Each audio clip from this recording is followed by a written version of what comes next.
Saturday, June 14th will be a historic day. Are you going to be at the parade or at a protest?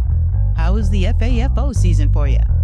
If you spent the last few months nauseous and screaming what the at the TV 20 times a day, I feel you. Listen for tips and perspective. I'm a day early, but my message couldn't wait. With the military parade tomorrow and the No Kings protests being planned across the country, I felt it was essential to speak my mind and offer tips to help people stay safe out there. Hi, it's the Urban Lady Prepper. I help single moms and solo women with practical emergency preparedness. But of course, all are welcome to be better prepared for whatever happens next.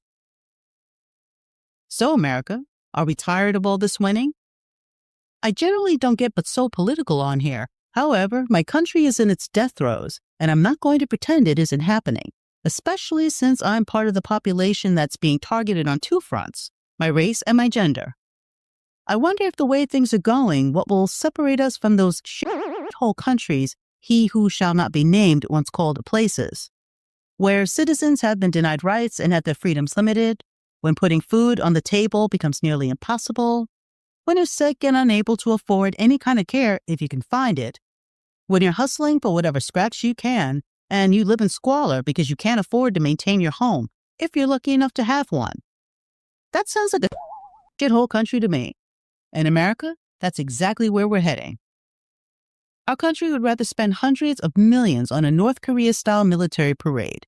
We would rather spend billions on deporting people who provide us with $100 billion in tax revenue a year, funding programs that they can't qualify for and are the backbone of many of our industries. But we have no money for healthcare, education, our veterans, and the elderly. Yeah, right.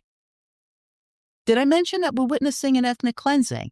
Yes, that's exactly what it is. Let's not pretend it's anything else.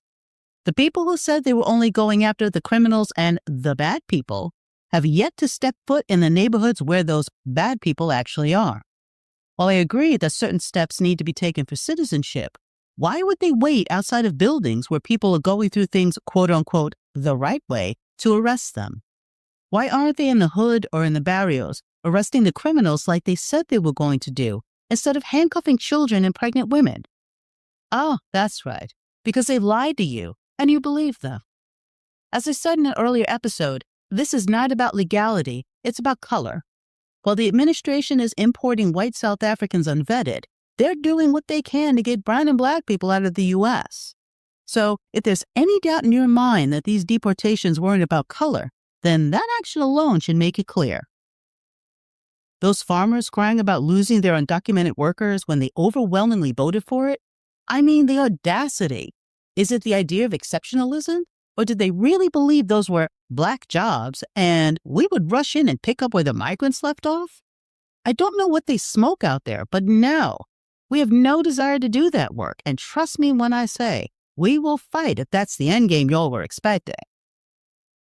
Those Latinos saying that black people should be standing with them and marching in the street with them? We did march. We marched for you.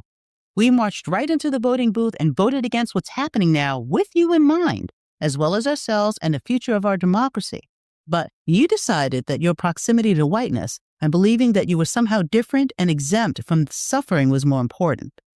And much like some in the group that you want proximity to, you're happy to see others suffer, not remembering that you're looked at only slightly better. Much like Black MAGA, your token has been spent. So as your relatives, friends, and neighbors are being hauled away like criminals, even if they aren't, and like illegals, even if they aren't, yes, it's disgusting and horrifying, but there isn't anything anyone could do. You're getting what you voted for. Yes, we told you so. So no, we will not be bullet bumpers for your failure to read the room. And don't be mad at us. Check your demographic, over 40% of whom voted for this. We black people know that once we are in the street protesting, there will be blood. That's what they want. They want to attack us and blame us. That is why they're doing everything they can to antagonize us and get us in the street. And we're not going to give it to them. Generations of us fighting so everyone can have rights. Now we're going to save our fight for ourselves. Not for those who ignored us, gaslit us, or deliberately voted against us because they thought they were going to get brownie points from the red hat demographic. pun intended. Once again, our country is held back and will soon be destroyed by racism and sexism. We will never see the potential of this country because of it, and the backsliding continues. The Constitution is being torn to shreds, our military is being used against its citizens, and there is no regard for the rule of law by those in charge. Roving gangs of untrained thugs cosplaying as agents no longer have to show their faces or identify themselves, and now citizens have to decide whether or not they want to comply with someone with no credentials or a warrant, or treat them as kidnappers and fight for their lives rather than disappear or be killed. This is where we're at. And if you don't think that those who are taking advantage of the anonymity and power is a you problem, perhaps your wives and daughters aren't safe from them wanting to take advantage of the opportunity. Did you think about that? If you find all of this exhilarating, what's in it for you? If you aren't part of the 1%, you are us. You are part of the filthy masses that the 1% couldn't care less about. You may have lost your job, or if you own a business, lack a labor force, the tariffs are killing you, whittling away at your fund money, and your subsidies have been canceled. You don't get special grocery pricing. The farm that has been in your family for generations will be bought for pennies on the dollar by a billionaire, and they'll be more than happy to have you work on that farm since you know it so well and pay you next to nothing to do it. And don't get sick or grow old, or have a female you love be assaulted, as she must keep that baby to be the next generation of worker bees. Don't live in an area prone to natural disasters, because you won't get a warning anymore, and you won't get help from that government you wanted so badly, or from your state that is now too broke to make up the difference. There'll be nothing for you either. You are not the exception, and that is your near future. It appears now that everything that is being done for you, and that was the ruse, to let you think that once again you could be mediocre and still get a great job, a wife with no rights or voice, and not have to compete with those who may be better or smarter, but didn't have the right skin. But the joke's on you. It may take a little longer for it to really hit you, but when it does, there'll be no one left to help you. That's the thing with human nature and having an exclusive superiority complex. It will keep excluding and excluding until the ideal is reached. But those goalposts always seem to move. So stop lying to yourself now and wake up before the day comes when your eyes aren't blue enough. Fight for America, a country full of promises, one of which was no kings. Speaking of no kings, I know many of you will be participating in the many marches that will be taking place tomorrow, which is why I'm doing my weekly episode a day early. With the aggression that has been shown and is being promised by those in charge, it's very important that you know how to keep yourself safe should the protest be viewed as civil unrest or a riot, and then all bets are off as far as how you will be treated. Here are some tips. Civil unrest involves more than just avoiding the immediate area. It's about strategic planning, understanding how to react, and taking proactive measures. Keep up with the news for information about potential unrest or rioting. Social media could be a help or a hindrance, so make sure you're following the accounts of your town, city, and state to be aware of any measures being taken and if there are any curfews. Avoiding danger involves situational awareness and tactical decision-making. Remaining aware of your environment is key to avoid dangerous situations, so always have a safety plan and share it with your friends and family. If you find yourself near unrest, stay calm and avoid engaging with agitators.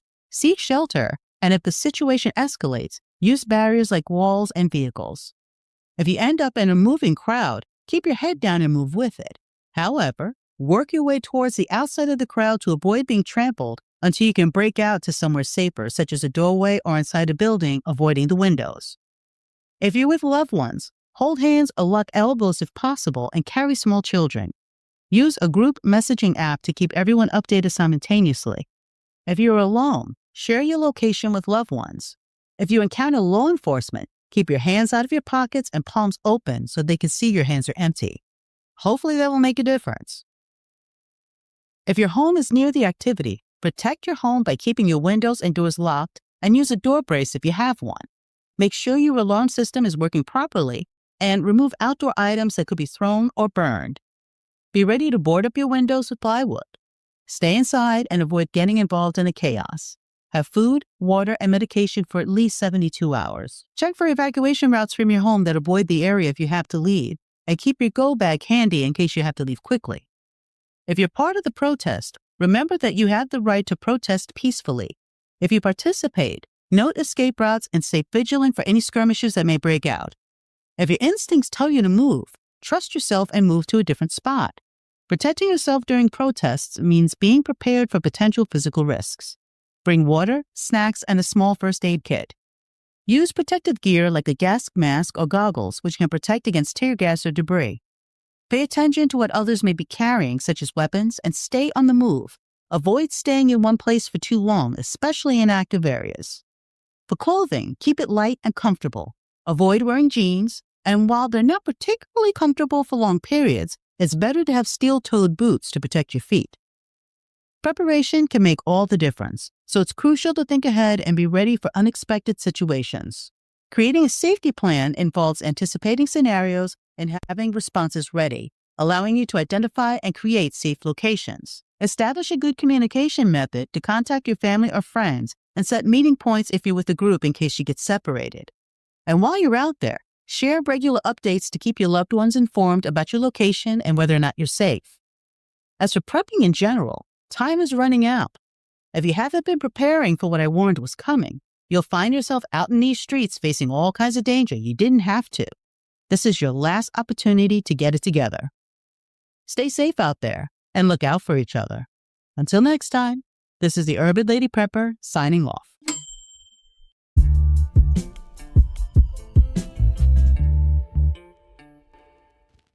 I'm sure I've given you some things to think about as you go through the upcoming week.